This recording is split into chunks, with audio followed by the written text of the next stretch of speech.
All right, we're looking at a grant with matching funds. You've been awarded a grant of $25,000 with the agreement that you will provide $25,000 of matching funds in order to get the grant. You receive $22,500 up front. You'll get the last 10% when you have matched the $25,000 and the grant is closed.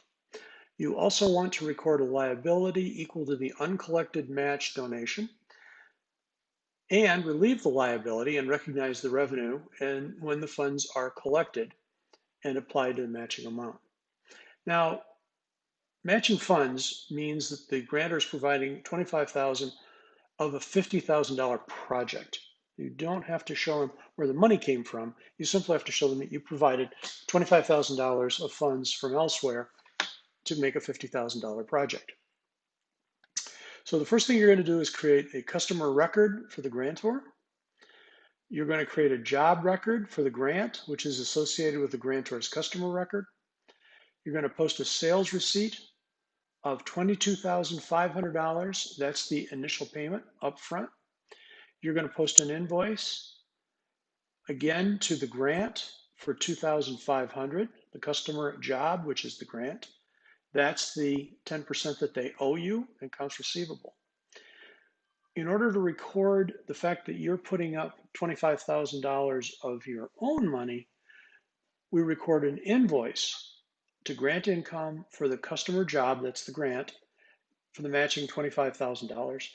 Then we post a credit memo, again to grant income, but only to the customer, not to the job, for $25,000.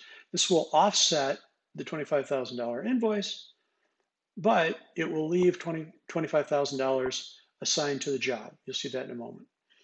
In order to handle this liability, we're going to create a journal entry, debit grant income of $2,500, credit deferred income of $2,500. That'll create the deferred income. It removes your grant income.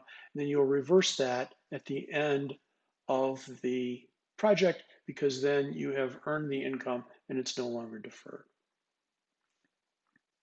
So let's take a look at how this works. So I'm going to go look at my customer center. I created a customer called Tina's Grantor. It's simply up here at new customer job, new customer. Once that customer was created, if you fill in the blanks, you simply go up here and say add job, which I did. That's what I have down here. You can see that it's indented, indicating that it's the job related to the customer.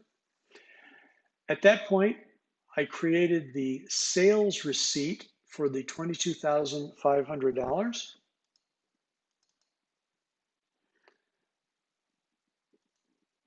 Here's where you apply that against the grant. So there's the grantor, there's the grant, which is related to the grantor.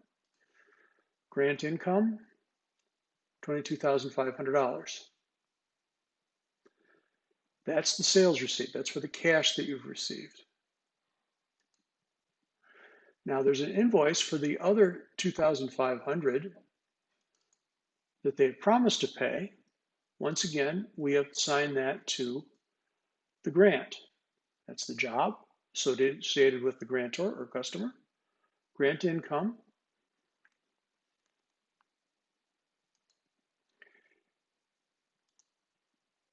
Now we want to create accounts receivable for the final $25,000.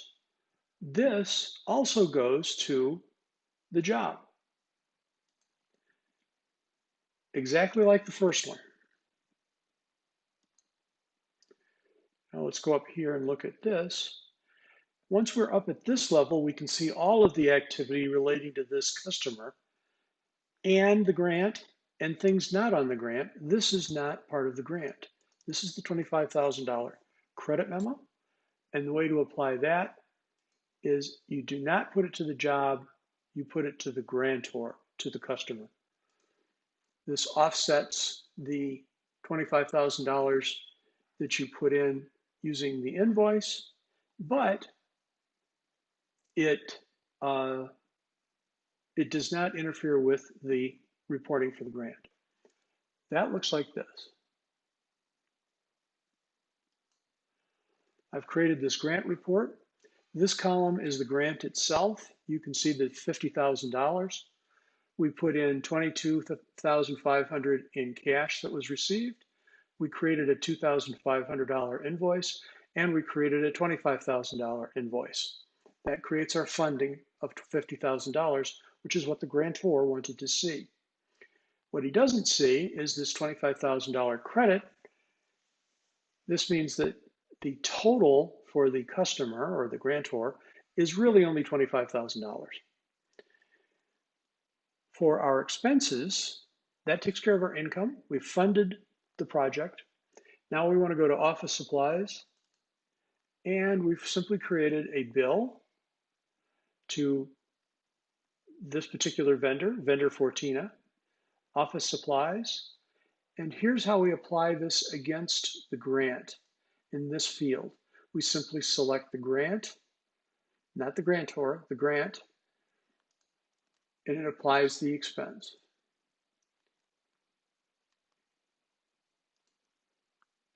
Down here, I'm looking at payroll expenses. In this case, I wrote a check. It would work the same way with a journal entry. Once again, what I've done here is put in payroll expenses of $999.99, and I applied it against the grant, not the grantor. You'll note this is not marked as billable. Make sure that's not billable.